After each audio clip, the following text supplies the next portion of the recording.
बिस्मिल्लाहिर्रहमानिर्रहीम। अस्सलाम वालेकुम नाजरीन, कैसे हैं आप? उम्मीद करती हूँ आप बिल्कुल ठीक ठाक खैरियत के साथ होंगे। नाजरीन, आज मैं आपको याकूत पत्थर के वो फवाइद बताना चाहती हूँ जो मैंने पिछली वीडियो में आपको नहीं बताए थे। पिछली वीडियो में मैंने याकूत पत्थर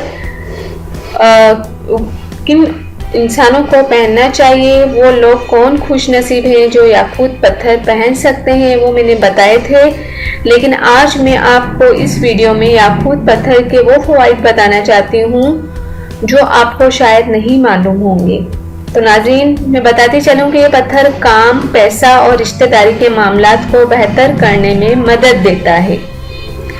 ये पत्थर खुद एतमादी को फरोग देता है, दूसरों के साथ इश्तराक की राहें खोलने में माउन साबित होता है, हिम्मत, उम्मीद और एतमाद को मजबूत करता है, बहरान की सूरत हाल में मदद करता है, जिंदगी में रोशनी और उम्मीद लाता है, मसाइल पर काबू पाने के लिए हिम्मत को बढ़ाता है, रूह को ताकत देने के साथ साथ गम और परेशानी को मिटाता है। ये पत्थर आपस में दोस्ती और मोहब्बत, प्यार के जज्बात बढ़ाने का बाइस बनता है। सांप और दूसरे जहरीले जानवरों के जहर से महफूज रखने में मदद देता है। इस पत्थर के पहनने वाले के करीब मोहताजी कभी नहीं आती। इस पत्थर को घर में रखने से बेबरकती दूर हो जाती है और लड़ाई झगड़े नहीं होते। ये पत्थर जिंदगी में आसानी लाता है और मुश्किलात को दूर करता है। जिन लोगों को सर्दी ज्यादा लगती है और इस पत्थर को पहना करें, इससे आपको सर्दी कम लगेगी। आंखों के करीब लाने से आंखों की बेशुमार बीमारियां दूर होती हैं नाजरीन, इस पत्थर को पहनने से। दिल की बीमारी में याकूत पत्थर पहनना बहुत मुफीद साबित होता है।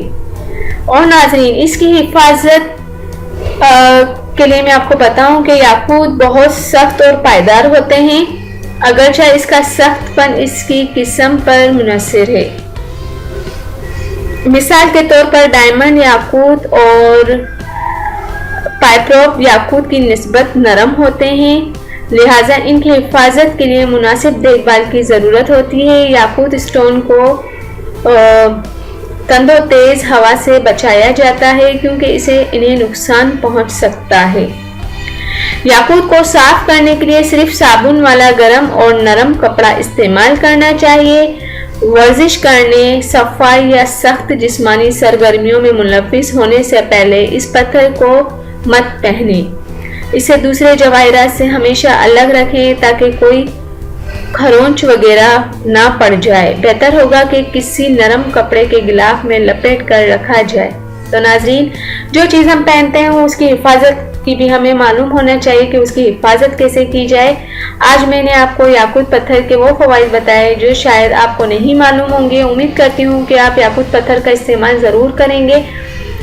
पिछली वीडियो में मैंने आपको बताया था कि याकूत पत्थर कौन लोग पहन सकते हैं। इस वीडियो में मैंने आपको पत्थर के फायदे बताए। उम्मीद करती हूँ आपको ये वीडियोस पसंद आई होगी। जाने से पहले सिर्फ इतना ही कहूँगी, मेरे चैनल को ज़रूर सब्सक्राइब कर दिया करें और मेरी वीडियोस को भी दूसरों तक ज़रूर शेयर कर दिया करें। Thank you. अल्लाह हाफिज़।